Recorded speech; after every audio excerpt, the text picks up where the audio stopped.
चार आदमी आया, चारों के हाथ में हथियार था, पिस्तौल सब पर ताने हुए था। एक स्टाफ को गोली लग गया, क्या नाम था जिनको गोली लगा? मनीष सिंह। कितना गोली फायर हुआ है? कितना हुआ होगा? हम बेगूसराय में अपराधी इतने बेखौफ है कि दिन दहाड़े हथियार बंद आते हैं और एक रत्न मंदिर, जो कि रत्न मंदिर ज्वेलर्स प्राइवेट लिमिटेड है, इस पर आते हैं और लगभग 4 से 5 अपराधी आते हैं और हथियार के बल पर लूटपाट करना शुरू कर देते हैं और इसी बीच में एक स्टाफ को वो गोली भी मार देते हैं।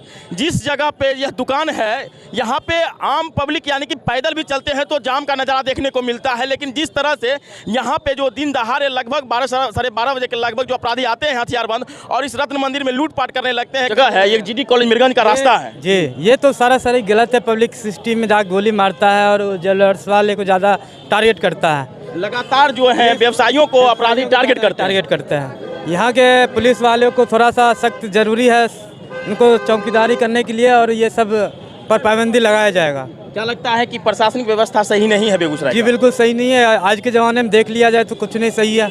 अपराधी पूरे बेखौफ घूम रहे हैं। दिन 12:30 बजे गोली चला के लूट रहा है सबको।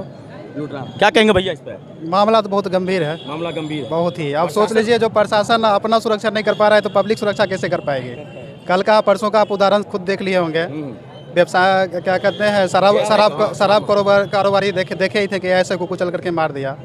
और यहाँ हम, क्योंकि मेरा यहाँ इस एरिया में खुद दुकान है और हम खुद देखते हैं, रतनपुर एरिया पड़ता है, और कभी नहीं देखते हैं पुलिस को कि खड़ी हो करके कभी क्या कहते हैं चेकिंग वगैरह करे। बस कुछ नहीं, बस GD कॉलेज गेट के पास रतनपुर थाना आता है और बस वहीं पर गाड़ी लार के अंदर में सब कोई डूब के रहता है। कभी नहीं देखते हैं कि उसको रोड पर कभी चेकिंग करे, कभी हैवॉक लाए, कभी नहीं करता है। तो अपराधी जिस तरह से बेखौफ हैं, लगातार व्यवसायियों में एक खौफ सा माहौल बन गया है। क्या कहते हैं भैया इस पर आप? इस पे तो आप लोग देख सकते हैं कि मतलब ये वह सड़क है जो कि लोग जानते हैं कि अक्सर ये जाम रहता है। और मतलब इस सिनेरियो में देख लीजिए कि दिन के समय में, कोई रात नहीं है, दिन के समय में ये घटना हो जा रहा है और सफल हो जा रहा है क्रिमिनल। तो ये सोचने की बात है कि नाक के नीचे से हो गया ना, प्रशासन के नाक के नीचे से हो गया और आए समय मतलब ये घटना होते ही रहता है। इसमें अब बोलने का कुछ है नहीं। ये देखा जाए कि चरम सीमा किसको कहते हैं, चरम सीमा पार हो चुका है अब। इससे अधिक क्राइम होने का मतलब है कि त्राहिमाम। जिस समय का यह घटना बताया जाता है उस समय यहाँ बगल में GD कॉलेज पड़ता है, वहाँ पे एग्जाम चल रहा था, उसका छुट्टी भी हुआ था। तो इसमें तो बिल्कुल बोल सकते हैं ये चीज़ की नाकामी है कहीं ना कहीं, क्योंकि वही मैंने अभी कहा था कि ये वो सड़क है जो कि हमेशा जाम रहता है, बगल में स्कूल है, कॉलेजेस हैं।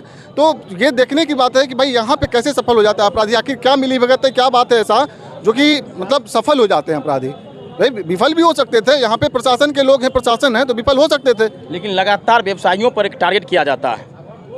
व्यवसायिक पे टारगेट किया जा रहा है कहीं ना कहीं। तो ये देखने की बात है कि व्यवसायी के पास वो पूंजी होता है, पैसा होता है। जो लोग व्यापार करने के लिए आए हुए हैं, व्यापार करने नहीं दिया जा रहा है, परेशान किया जा रहा है। और दिन के लगभग 12 बजे इस तरह का घटना हो जाता है, इस पर आप क्या कहिएगा? प्रशासन तो बिल्कुल विफल है इसमें, क्योंकि यह जो रास्ता है बिल्कुल 24 घंटा में 18 घंटा करिए कि इंगेज ही रहता है, क्योंकि मार्केट है, बगल में प्राइवेट स्कूल है, कॉलेज है, GD कॉलेज है, हर दिन एग्ज़ाम चलते रहता है। तो यानी कि हरदम ये रास्ता जाम ही चलता है और 100 मीटर आगे गश्ती की टीम रहती है दोनों तरफ, फिर भी सफल रहे। इस तरह से क्या कहूँ मैं, इधर भी हर हमारे चौक पे पुलिस रहती है, ट्रैफिक चौक GD कॉलेज में रहती है, रतनपुर थाना लगाए हुए, फिर भी नहीं पकड़ पाए। चार आदमी आया, चारों के हाथ में हथियार था, पिस्तौल सब पर ताने हुए था। एक स्टाफ को गोली लग गया, क्या नाम था जिनको गोली लगा? मनीष सिंह। कितना गोली फायर हुआ है? कितना हुआ होगा? प्रशासन का काम है, प्रशासन करेगा। हम लोग दुकान खोलवे करेंगे, दाल रोटी का सवाल है, करेंगे क्या? अब 12 अगस्त 15 का स्टाफ है, सबका दाल रोटी चलता है। दुकान बंद करके बम्बई दिल्ली जाएंगे नहीं, क्योंकि बाप दादा में हमको यहीं बैठा के गया है। करेंगे क्या भैया? हम लोग हैं कद्दू ककड़ी, हाँ, चक्कू से छील दो, चम्मच से छील दो, छिला जाएंगे। ये स्थिति आ गई है। तो यहाँ के लोगों को जागरूक होना पड़ेगा, प्रशासन को जागरूक होना पड़ेगा। ठंडी का समय आ गया, अब रातों में सेंध फाड़ के ले जाएगा। अब तो भाई पैसा सबको चाहिए। क्राइम को रोकेगा प्रशासन, आम आदमी, हम लोग और आप लोग। कितनों कैमरा घुमा लीजिए, आप रोक सकते हैं, नहीं रोक सकते हैं, रोकेगा प्रशासन। तो क्या आश्वासन चाहते हैं प्रशासन से? एसपी साहब से चाहते हैं कि यहाँ पर क्राइम रुके, उस पर लगाम लगे, हम लोग को जीने का अधिकार मिले, खुलेआम व्यापार करने का अधिकार मिले, और क्या मांगेंगे हम लोग पास है क्या? लगातार स्वर्ण व्यवसाय को टारगेट क्यों किया जा रहा है? इधर तो भैया कुछ कम हो गया, फिर अब चालू हो गया, अब चालू हो गया, तब चालू हो गया। हम लोग भी देखेंगे, सोचेंगे, समझेंगे, करेंगे क्या? दूसरा कोई विकल्प तो है नहीं, धंधा तो यही करना है, चाहे मर जाए चाहे जी जाए। आज क्या घटना हुई है? बेचारे को, स्टाफ को गोली लग गया और थोड़ा बहुत लूट भी लिया है। दुकान खोला बेचारा, सुबह सुबह दुकान में घुस गया।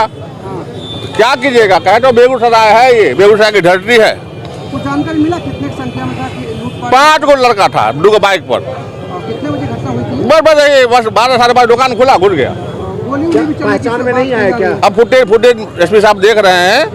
अब वही लोग, प्रशासन लोग ही ना उस पर क्राइम पर रोक लगाएंगे, पकड़ेंगे, ढकड़ेंगे। लूटपाट भी आप लोग स्वर्ण व्यवसायी क्या मांग करते हैं पुलिस प्रशासन से?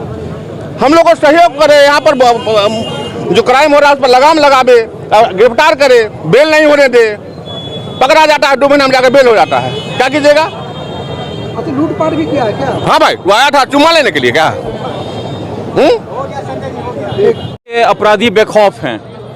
जब आपने देखा कि अपराधी शराब माफिया पुलिस को कुचलते हुए चला गया, तो निश्चित रूप से जब वो पुलिस को कुचल सकता है तो आम आदमी क्या हैसियत है उसकी।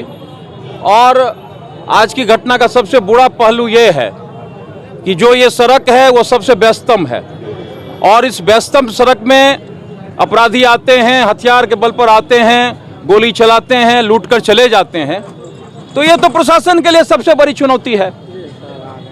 और प्रशासन क्या कर रही है?